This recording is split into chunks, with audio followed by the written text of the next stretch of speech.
Polysécure, épisode spécial. Je suis accompagné de Vincent. Bonjour. Ça va bien? Ça va très bien, toi? Très bien aussi. Nous allons, dans le fond, faire la suite de l'épisode précédent qu'on a enregistré ensemble, qui était tes attentes face au FairCon. Tu es allé. Puis maintenant, justement, de nous un peu discuter ce que tu as perçu, qu'est-ce que tu as aimé et ce que tu en retires. Puis d'ailleurs, ce que tu me parlais en off, c'est que le sujet lui-même de la conférence, c'est Scale. Justement, l'idée de comment rendre ça de façon massive dans nos entreprises, l'utilisation. Fait que je vais te laisser commencer avec ça, puis on va débouler après. Oui, donc une des raisons pourquoi j'ai assisté à la conférence, c'est justement parce que la thématique m'interpellait, puis que je voulais, dans le fond, implanter un programme quantitatif de gestion de risque de manière plus étendue dans une grande organisation. Les endroits où moi j'ai vu la méthodologie FAIR être utilisée, la plupart du temps, ils font une ou deux analyses par année pour toutes sortes de raisons. Mais ils continuent d'utiliser la méthode qualitative, donc les fameux heat maps. Mon objectif, c'est vraiment non seulement de m'éloigner de ça, mais d'essayer de retirer complètement cette méthodologie-là, parce que je trouve que de maintenir deux méthodologies en parallèle, selon moi, ça rend les gens plus confus encore par rapport à la thématique de gestion de risque. Donc, c'est la raison pour laquelle j'ai décidé d'y aller. Je m'attendais à ce qu'il y ait des grandes annonces qui soient faites suite à ce qui a été annoncé l'an passé concernant le FAIR-CAM, donc le Control Analytic Model. Je dois dire que sur ce point-là, j'ai été un peu déçu. Il n'y a pas eu d'annonce. Lorsque j'ai parlé avec Jack Jones, il me mentionnait effectivement que c'était leur intention d'annoncer des choses lors de l'événement, mais que finalement, ils ont dû déplacer ça un petit peu plus tard durant le restant de l'année. Donc, au cours des prochains mois, il devrait y avoir des articles ou différentes annonces sur le site de FAIR pour aider justement à la progression là, du FAIR-CAM. Fait que ça, c'est, je dirais, d'entrée de jeu, ça a été un peu je vais dire, le volet négatif là, je vais dire, de mon retour d'expérience. Par contre, je suis quand même très content d'avoir assisté à toutes sortes de conférences. Là. La dernière fois qu'on s'était parlé, j'avais mentionné la track 1 qui était plus une track sur l'implantation d'un programme FAIR, puis la track 2 qui, elle, était plus sur l'automatisation, l'élargissement là, justement d'un programme de quantification de risque. Donc, j'ai participé aux deux tracks là, un peu en parallèle. Je sautais là, de l'un à l'autre.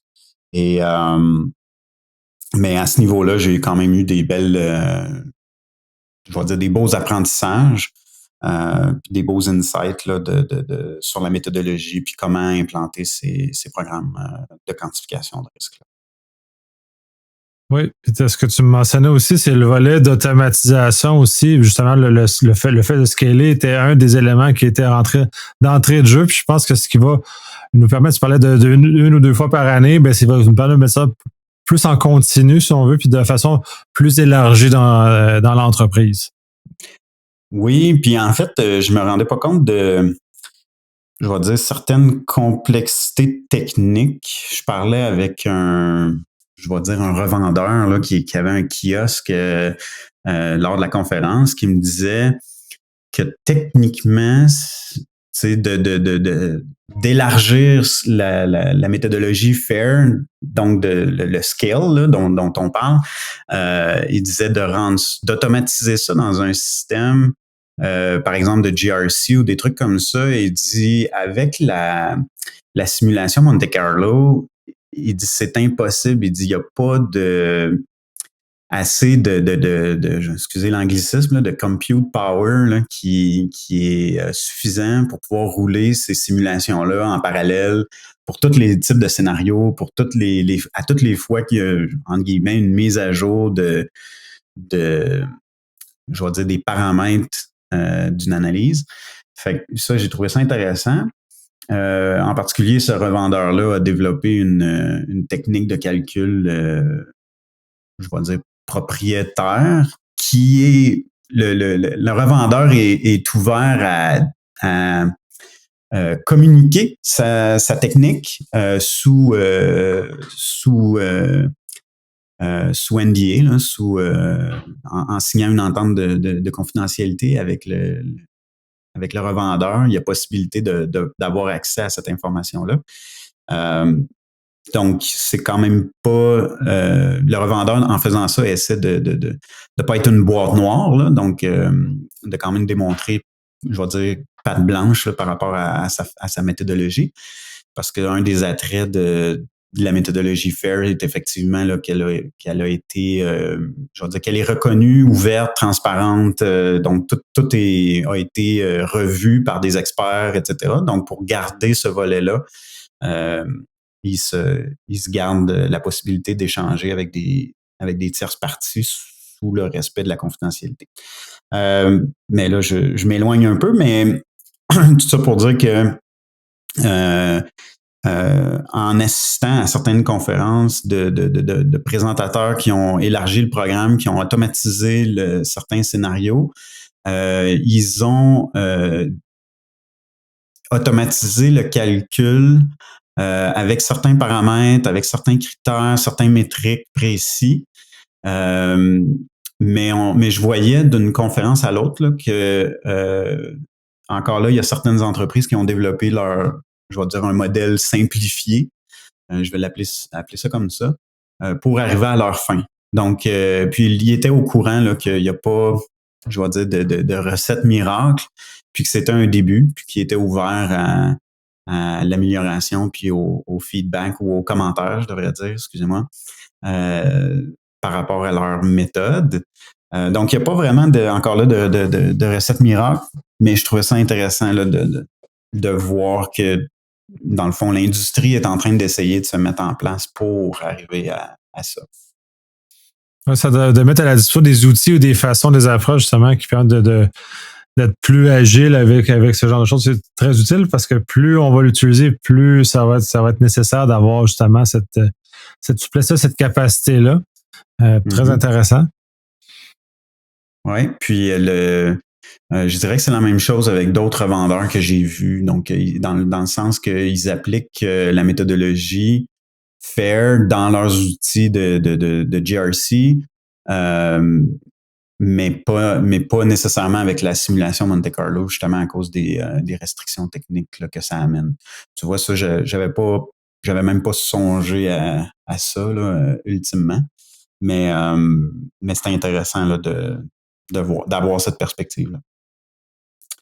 Une chose aussi que j'ai assisté à une conférence, en fait, la première conférence, je devrais dire, qui a parti le show, si je peux dire, c'était évidemment Jack Jones là, qui a ouvert la conférence, qui a parlé, dans le fond, oui, la thématique, c'était l'automatisation, l'élargissement de la méthodologie. Mais ce que j'ai trouvé intéressant, c'est qu'il mettait un bémol sur l'automatisation. Donc, il mentionne que, dans le fond, si on automatise un programme de quantification de risque, si jamais il y a des critères ou des valeurs, des variables qui sont erronées, il dit rapidement, dépendamment de comment que ça a été implanté, il dit rapidement, ça peut biaiser ou nous donner des résultats erronés.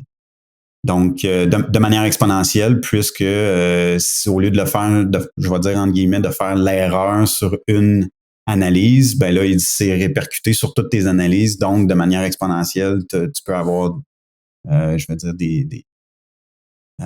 des analyses de risque qui sont erronées ou en tout cas biaisées dans leurs résultats. Donc, il disait de faire attention à ça particulièrement. Ce qui est une très bonne chose, là, un très bon commentaire pour évidemment amener l'analyste en sécurité à revalider les chiffres. avant de les publier. Ben, c'est ça, c'était l'automatisation ne doit pas remplacer l'intelligence humaine parce que dans l'analyse de risque, malgré le calcul quantitatif qu'on a, il demeure que notre engin de notre cerveau est capable en général de détecter les anomalies, comme tu mentionnes, qui vont dévier vers des choses qui sont extrêmes qu'une automatisation, généralement, ne permet pas facilement de repérer. Puis, faut pas les utiliser de façon aveugle, de mon expérience. Ouais. Puis là, c'est intéressant qu'ils mettent ces avertissements-là d'entrée de jeu. Oui, effectivement. Puis, mais ce que je réitère, par contre, puis c'est exactement le même, la même lignée de pensée que M. Jack Jones, là, c'est que ça vient pas, ça enlève pas du tout le besoin d'avoir des experts en gestion de risque qui analysent les résultats et qui s'assurent de les communiquer. Donc, l'automatisation enlève pas loin de là le besoin d'avoir une équipe ou des gens experts dans le domaine.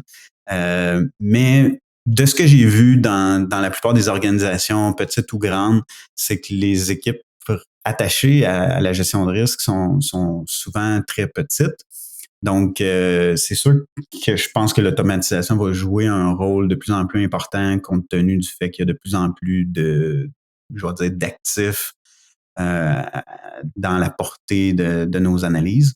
Puis, je pense que ça va quand même accélérer le travail de ces experts-là. Ouais, ben, c'est un peu comme dans les TI en général, là, les outils, l'automatisation, l'info numérique sont là justement d'autant plus pratiques maintenant parce qu'on a une pénurie de main-d'œuvre, on est toujours dans des équipes de plus en plus petites, la pression de livrer est de plus en plus grande. On se retrouve dans des forces opposées. Puis l'analyse de risque, tant qu'à moi, est un mal aimé en cyber parce qu'on ne lui donne pas l'importance qu'il aurait besoin pour mieux calibrer les efforts aux bons endroits. Oui, effectivement. Puis je vais rebondir sur ton mot calibré. La deuxième conférence de la première journée était donnée par M. Hubbard, qui est l'auteur du livre How to Measure Anything in Cybersecurity. Et il a fait une conférence justement sur la calibration des personnes qui participent à des analyses de risque quantitatives.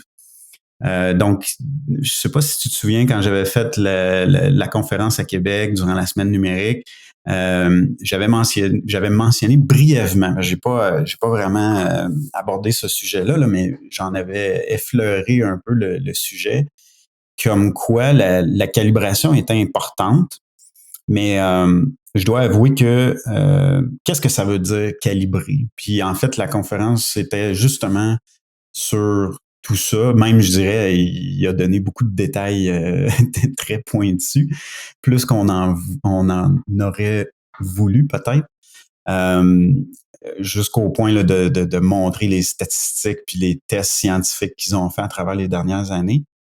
Dans le fond, pour démontrer justement le besoin de calibrer. Puis, qu'est-ce que ça veut dire? Puis là, je vais vous l'expliquer dans mes mots à moi, là, la calibration. C'est que on a tous des biais inconnus ou qu'on s'est inculqués à travers les années. OK? Donc, selon notre expertise, selon notre expérience professionnelle. Donc, si on se fait poser la question, c'est quoi les chances qu'on soit hacké dans la prochaine année? Ben, chacun va avoir une réponse un peu différente en fonction de ses biais. OK? Donc, l'objectif de la calibration, c'est de réduire ces biais lors d'une analyse. Et pour faire ça, évidemment, M. Hubbard suggère des questionnaires ou en tout cas des petites activités à faire en petits groupes. Puis bon, il y a une formation qui est offerte là, par son organisme, évidemment. Mais ça peut être fait là, de façon, je vais dire, indépendante là, ou à part. Mais grosso modo, ce que ça implique, c'est d'essayer de démontrer aux gens à travers leurs billets, est-ce qu'ils ont une tendance plutôt négative ou plutôt positive par rapport à des événements de la vie ou à des sujets quelconques? OK? Ça peut être, je sais pas moi, est-ce que tu penses qu'une balle de golf rentre dans un trou que, que tu vas avoir une image, puis là, il faut que tu dises est-ce qu'elle va fitter, est-ce qu'elle ne fittera pas, c'est quoi les chances qu'elle fitte, c'est quoi les chances qu'elle ne fitte pas. Donc, tu peux donner des petits exemples qui n'ont rien à voir avec la cyber, mais qui vont permettre à la personne d'identifier si elle a tendance à être plus généreuse ou moins généreuse dans ses, euh, dans ses proportions. Donc, ça permet à ramener la personne dans ce qu'on appelle un état calibré. Donc, quand tu vas arriver pour faire une analyse, puis que là, tu vas demander combien de fois il risque d'avoir un incident X qui va se produire à l'intérieur de l'organisation, elle va être plus, je vais dire, apte à donner une réponse juste. Ce qui est assez impressionnant, en fait, de croire, tu sais, je sais pas, moi, c'est comme si je te demandais, c'est quoi les chances que demain il pleuve?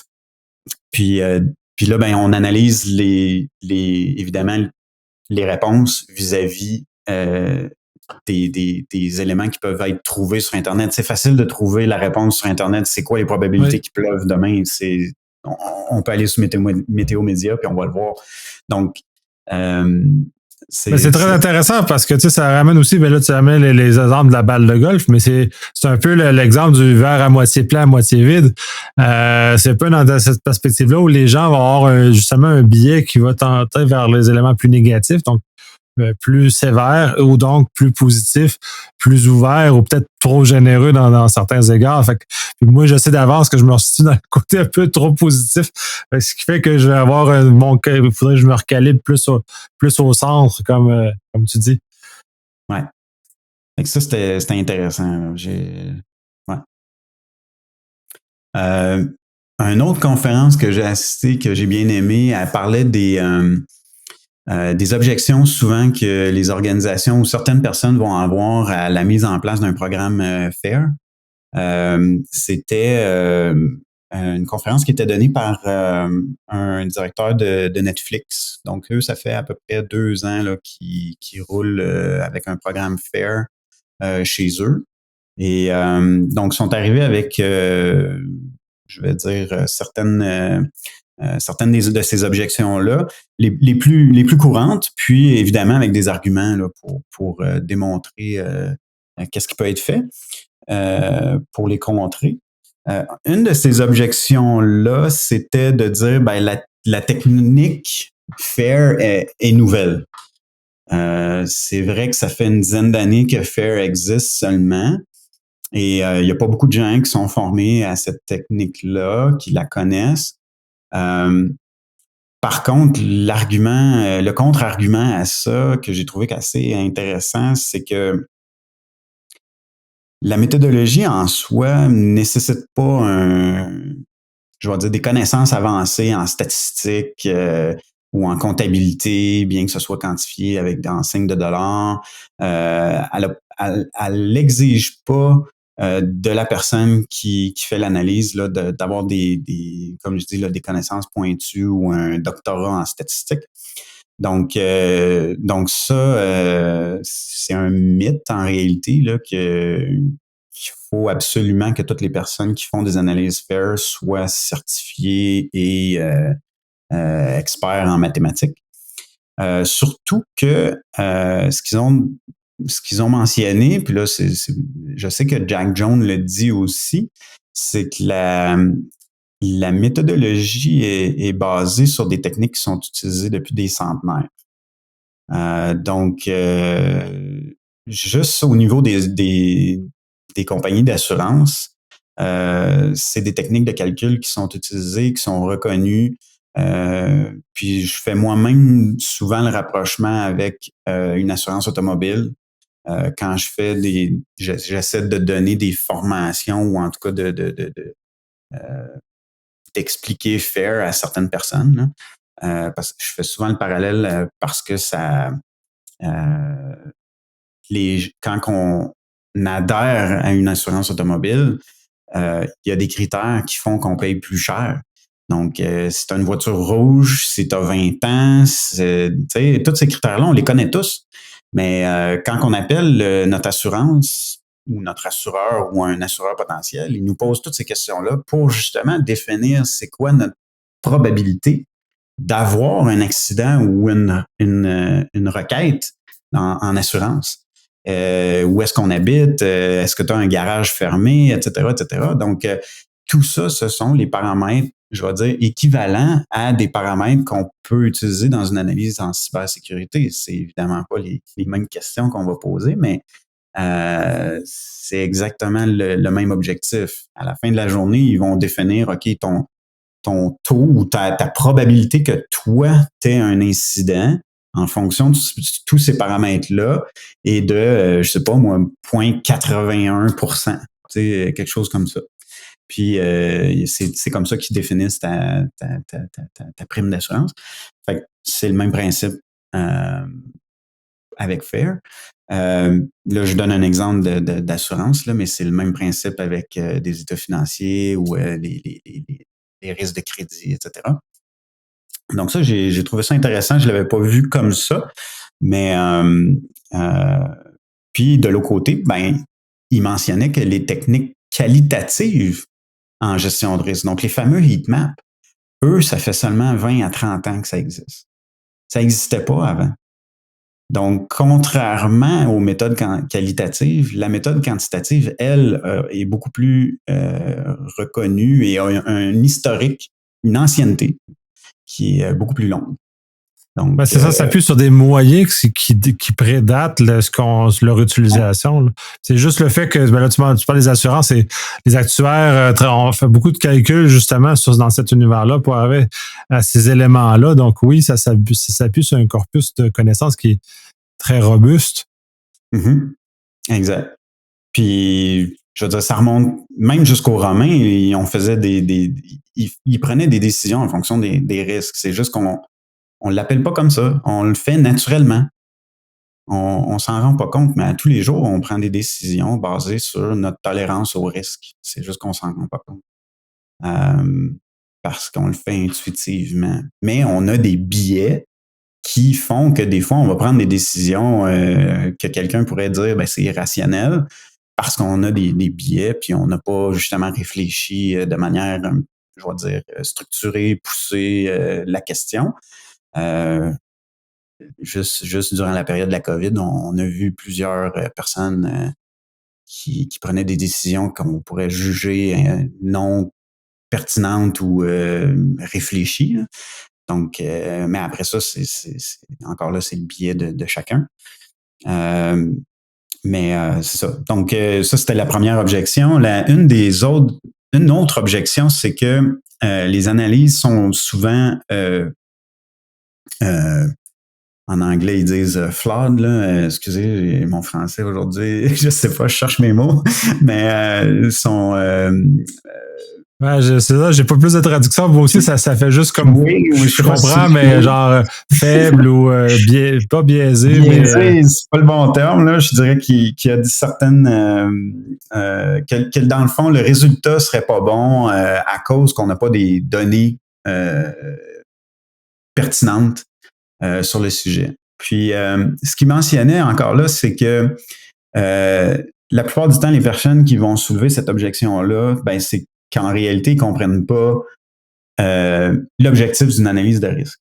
Non seulement l'objectif d'une analyse de risque, mais le résultat. Donc, le résultat, ce n'est pas d'être précis, c'est d'être en anglais, ils disent accurate. Encore là, pour la terminologie, pardon. C'est que. C'est pas exact, hein? On ne pourrait pas exactement. Ouais, c'est ça, exact.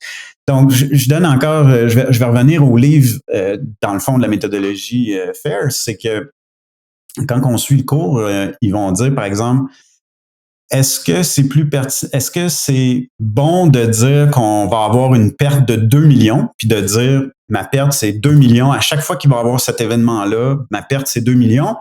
Ou est-ce que ça a plus de sens de dire, à chaque fois qu'il va y avoir un incident de sécurité de tel type, la braquette dans laquelle je risque d'être est entre 500 000 et 1,2 million, par exemple. Donc, est-ce que mes chances que chaque incident coûte 2 millions, le chiffre de 2 millions est très précis, mais est-ce qu'il est exact? Est-ce que c'est vrai que tous les incidents de sécurité vont coûter 2 millions? La réponse, c'est non. C'est pas vrai. Il y en a qui vont être plus petits puis qui vont te coûter 500 000. Il y en a d'autres qui vont te coûter 5 millions, dépendamment de la grosseur de ta perte, etc. Donc, l'objectif d'une analyse de risque, c'est de donner une braquette qui est suffisamment exacte. C'est de tomber dans cette braquette-là. Donc, évidemment, si je dis ma braquette, c'est entre 500 000 puis 1,2 million, mais qu'au final, j'ai un incident puis qui me coûte 5 millions, ma braquette est évidemment pas bonne et de beaucoup. OK? Donc, j'ai mal analysé. Si par contre, je dis ma braquette, c'est entre 500 000 puis, je vais dire 4,8 millions. OK, oui, j'ai pas encore là atteint la braquette, mais j'étais beaucoup plus proche. OK? Donc, l'objectif, c'est ça. C'est d'éviter d'être trop à l'extérieur de sa braquette. Évidemment, si on est à l'intérieur de la braquette, c'est encore mieux, là, mais en gestion de risque, ça peut arriver qu'on n'atteint pas la braquette qu'on pensait. Mais c'est justement pour ça qu'il faut revisiter nos analyses de risque de manière récurrente et régulière. C'est justement pour éviter d'avoir une braquette qui est plus bonne, qui est plus exacte. Donc, l'exactitude, je pense que c'est le terme là, qui est utilisé, là, qui est important. Ouais, ben c'est un peu ce que tu mentionnais dans la calibration, c'est là aussi, parce que cette braquette-là va justement servir à l'état de calibration. On arrive là parce que on va arriver à un niveau de précision avec le temps ou à une braquette qui est plus exacte, c'est-à-dire qui se rapproche en plus dans ce qu'on est. Parce que ça, puis je trouve le livre est très, très intéressant de ce côté-là sur comment on approche cet état-là sans tomber dans le piège de vouloir être précis, mais au moins on est exact. Puis c'est très, très important. Oui, effectivement. Peut-être une autre objection, c'était que les analyses quantitatives prennent beaucoup plus de temps à produire. Ça, j'ai trouvé ça intéressant parce qu'effectivement, ça peut paraître comme ça pour plusieurs. Puis j'ai l'expérience de certaines organisations, effectivement, qui disaient ça nous a pris tellement de temps à faire une analyse FAIR que c'est pour ça qu'on n'en fait pas beaucoup par année. L'expérience de Netflix par rapport à ça, c'est que de leur côté, ils ont comparé les deux façons de faire qu'ils ont à l'interne, qualitative versus quantitative avec la méthodologie FAIR. Et avec un programme qui est pas très mature, donc qui est en implantation, ils ont évalué à leur connaissance que effectivement, une évaluation FAIR prenait environ 10% plus de temps à produire. Par contre, dans leur présentation, ils disaient que c'était justement le fait que c'était un programme qui était en implantation, selon eux, qui générait ce délai-là supplémentaire, et du fait qu'ils doivent former, du fait qu'ils doivent calibrer, etc. Et selon eux, ils voient avec les années, avec la maturité, ce surplus ou ce délai-là disparaître et potentiellement à être réduit par rapport aux autres. Donc, ils disent à la fin de la journée, ils pensent que la valeur ajoutée, donc d'avoir des analyses de risque quantitatives avec des braquettes exactes, quantifiées, etc., à la fin de la journée, eux, ils considèrent que ça vaut la chandelle de mettre en place ces programmes-là, même si ça prend un 10% additionnel par rapport à la méthode, je vais dire, traditionnelle. Mais le bénéfice est meilleur, en tout cas pour moi, ma perception, mais j'ai aussi également l'impression que c'est juste la phase de mise de maturité aussi qui doit être effectivement plus dispendieuse. Là, faut pas se leurrer, il n'y a rien de gratuit. Là, d'apprendre à l'utiliser va nous amener, va nous coûter plus au départ, mais j'ai l'impression que avec la maturité de l'organisation, soit on va arriver à un coût égal, ou on va arriver à bénéfice supérieur. Puis je pense qu'il est là le gain ultime. Là. Effectivement. Puis moi, c'est exactement ça vers quoi je tendais quand je les écoutais. C'est que l'avantage que tu as à la fin d'une analyse de risque avec la méthodologie FAIR ou quantifiée, c'est que tu peux faire des analyses coût-bénéfice qui sont beaucoup plus justes. Hein? C'est pas basé sur un code de couleur. Tu peux faire un retour sur investissement de tes différents projets ou contrôles de sécurité que tu veux mettre en place. Donc, selon moi, oui, OK, ça prend 10% de temps de plus, comme tu dis, en période d'implantation, mais le retour et les bénéfices à la fin, selon moi, sont contrecarrés très rapidement à cause de ça. Je te dirais, selon moi, le conférencier, je me souviens pas s'il a parlé spécifiquement de ça, mais selon moi, faut considérer ça. C'est le résultat final, ce que ça te permet de faire. Donc, du reporting jusqu'à ton conseil d'administration, par exemple, qui prend en compte les coûts-bénéfices, les retours sur investissement, la priorisation de tes projets, etc. Donc, je pense que la valeur est là. Puis avec le temps, on va voir ça disparaître, là, je vais dire, ce délai-là un petit peu plus important. Est-ce qu'il y avait d'autres objections qui avaient été abordées? Ou en tout cas qui ressortent du lot? Là, écoute, il y en avait qui disaient, ben, si tes données en entrée d'une analyse FAIR, ça va faire que tu as des données garbage in, garbage out. Ça peut être vrai. Je trouvais que cet argument-là est un peu... en fait, le contre-argument à ça, c'est que c'est pas nécessairement vrai. Parce que tu peux utiliser des données externes, tu peux utiliser des données internes qui font que dans ton contexte d'entreprise, même si tes experts sont pas calibrés parfaitement, ça va quand même te donner une idée. Puis c'est à force de les retravailler, puis de les analyser, de les renouveler, que tu vas améliorer tes résultats. Donc, oui, potentiellement, garbage in, garbage out, mais dépendamment du niveau de confiance que tu as, parce qu'il faut, dans l'analyse de risque FAIR, il faut identifier ton niveau de confiance. Ça fait partie des critères. Donc, une analyse de FAIR analyse l'incertitude que tu as face à un scénario. Donc, c'est le nerf de la guerre, ça fait partie de la game, comme on dit. Tu sais. Donc, ça, je trouve que c'est un argument qui, en tout cas, moi, je le balais du revers de la main quasiment, là, parce que encore là, quelqu'un qui me dit ça, selon moi, il comprend pas c'est quoi la gestion de risque. Mais c'est ça. Le contre-argument, c'est qu'une analyse de risque, c'est là pour juger de l'incertitude d'un événement. Donc, il n'y a pas vraiment de... Mais c'est l'exercice fondamental. C'est justement, c'est là pour ça. Fait que c'est pas un argument qui... ça aide la gestion à prendre une décision. Tu sais, je reprends mon exemple de tantôt. Là. Si je dis à la fin de mon analyse de risque que la braquette d'un incident X, c'est entre 500 000 et 4,8 millions, puis qu'au final, l'incident coûte 5 millions ou peut-être même 10 millions, là. On peut s'entendre qu'on peut être loin, loin, loin. À la fin de la journée, tu peux toujours argumenter puis dire, ben, c'était dans un cas.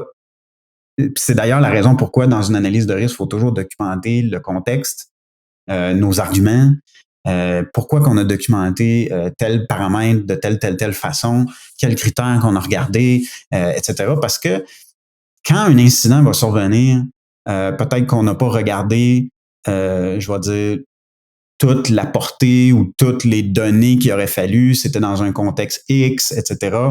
Donc, j'imagine une personne qui fait une analyse de risque chez Desjardins, quand il y a eu la brèche de sécurité, pas mal certain qu'il n'y a personne qui aurait pensé que Desjardins paierait un litige à 200 millions auprès de ses membres. Si quelqu'un avait fait une analyse de risque en disant ta braquette, elle va jusqu'à 200, 400 millions, quelque chose comme ça, probablement que quelqu'un aurait dit ça n'a pas d'allure. Donc, maintenant qu'on a la connaissance de ce dossier-là, oui, c'est peut-être que ce serait moins, je vais dire, loufoque comme scénario à analyser ou braquette à sortir dans une analyse, mais il faut toujours regarder l'événement le plus probable. OK? Donc, si on faisait une analyse d'une situation similaire à Desjardins, la braquette, oui, elle partirait peut-être à 500 000, elle terminerait peut-être à 400 millions, mais le résultat le plus probable, peut-être qu'il serait à, je sais pas moi, 8 millions, 10 millions, dépendamment de l'organisation. Donc, ta braquette est très large, mais ton plus probable est quand même, je vais dire, plus bas dans tes estimés en raison justement de la probabilité, de l'impact, etc. Donc, c'est ça. J'ai trouvé ça intéressant, mais cette conférence-là. Et je pense qu'il y en avait d'autres. Je vous invite à. Je pense que le vidéo a été publié. C'est gratuit pour un temps limité là, de regarder toutes les vidéos de la conférence en rediffusion. Fait que c'était le directeur de Netflix là, qui présentait ça. Là. Si jamais vous voyez le vidéo passer sur les réseaux sociaux ou sur le site de FAIR. Là. Oui, il y a ça. Puis j'ai vu qu'ils ont commencé à publier des blogs justement en rapport avec les sujets spécifiques comme ceux que tu mentionnes, entre autres. Fait que c'est pour être dans le plus précis, effectivement, l'information est demeure disponible. C'est qui est très intéressant d'ailleurs, là, cet accès-là, cette information-là. Oui, absolument, absolument. Peut-être le dernier point que j'aimerais aborder, c'est pas des informations qui sont reliées nécessairement à FAIR, mais des points des sources que j'ai trouvées étaient relativement intéressantes pour des gens qui font des analyses de risque.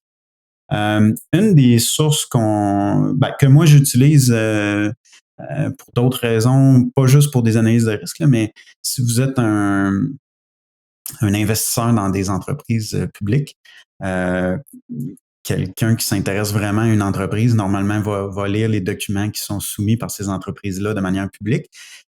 Puis aux États-Unis, il y a un formulaire qui s'appelle le 10K Filling, donc le 10K, je ne sais pas comment dire ça. Là. C'est un rapport sur justement les risques auxquels une organisation pense qu'elle est soumise. Et quand on fait, je vais dire, si on veut se comparer dans notre industrie, on peut souvent aller voir ces rapports-là parce que la plupart toutes les entreprises publiques doivent soumettre ça de manière régulière. Donc, ça peut aider des gens qui font des analyses de risque pour se comparer, puis obtenir justement des données d'industrie qui sont pertinentes. Donc, ça, je tenais à le mentionner parce qu'effectivement, il y a beaucoup de gens qui n'y pensent pas. Puis il y a des sites qui font juste ça, je vais dire, répertorier ces informations-là. Donc, pour toutes les entreprises publiques, là, il y a des sites avec des engins de recherche là, qui permettent de faire ça. Et la deuxième source qui est plus spécifique, c'est pas une plug, là, je connais pas, j'ai pas d'association avec cet institut-là, mais ça s'appelle Scientia. Je la connaissais pas, en fait, avant d'aller à la conférence. Scientia. Cyentia. J'imagine que tu pourras partager le lien sur ton site. Oui. Ils ont un rapport qui s'appelle Information Risk Insights Study, donc IRIS. Ils ont publié en 2020 un rapport, puis là, ils viennent de publier la version 2022. Donc, ce qu'ils font, c'est qu'ils prennent des données publiques de brèches de sécurité, puis ils analysent tout ça par industrie, par secteur, le type de brèche, s'ils sont en mesure de le faire, ils prennent en plus c'est quoi la cause première. Donc, comment que la brèche est survenue? Est-ce que c'était quelqu'un à l'interne, une tierce partie, un phishing, n'importe quoi? S'ils sont capables d'identifier la source, ils le font. Puis, dans leur rapport, ils mettent beaucoup d'informations pratiques justement pour faire des analyses de risque. Donc, entre autres, une des informations qui est dans le rapport, mais qui est peut-être pas très... comment je dirais ça, qui est pas... c'est pas le but premier du rapport, là, mais c'est à l'intérieur du rapport quand même. Tu sais, des fois, on va dire une brèche de sécurité de, je vais dire, 10 enregistrements versus 10 000 versus 10 millions. Ça n'a pas le même coût. Et souvent, ou à l'époque, les gens disaient, c'est, par exemple, c'est 200 $ par enregistrement. Puis là, tu faisais une simple mathématique. Si j'ai 10 millions d'enregistrements, ça va me coûter tant par enregistrement. La mathématique, elle fonctionne pas comme ça. Puis c'est souvent remis en question quand on fait une mathématique aussi simple que ça. Donc, c'est plus un logarithme là, qui est valide. Puis dans le rapport, il y a une belle... on est en mesure de regarder justement ces données-là. Donc, de voir en fonction de la grosseur des brèches de données, combien que ça leur a coûté. Donc, on peut voir cette courbe dans les données qu'ils ont publiées. Et ils ont des rapports par industrie. Donc, si jamais on veut se comparer à nos pairs, ils font, je veux dire, ils divisent les données. Évidemment, il faut payer là, pour certains de ces rapports-là, là, mais dans le rapport IRIS, là, c'est présenté à haut niveau. Donc, dépendamment des besoins, là, c'est assez intéressant là, d'avoir toutes ces informations-là dans un seul rapport. Puis, il y a eu une présentation très détaillée lors du FairCon. C'était impressionnant. La quantité, la méthode qu'ils utilisaient, l'approche était très scientifique. Donc, je suis resté impressionné par la quantité d'informations qui est ressortie de ce rapport-là. Très intéressant. Je trouve que ça fait un excellent tour d'horizon de cette conférence-là. Si vous voulez aller dans le plus précis, c'est ça comme Vincent disait, les conférences pour un temps limité sont disponibles en ligne. Il y a quand même les articles de blog sur le site de Fair Institute aussi qui sont disponibles qui vont relater. Puis de façon générale, le site est d'un très bon contenu, très bonne référence, justement, qui nous aide à cheminer dans cette réflexion. As-tu d'autres choses à ajouter ou ça fait un tour pas mal complet? Je pense que ça fait le tour pas mal complet. Mais c'est parfait, je te remercie beaucoup. Merci à toi. Bye.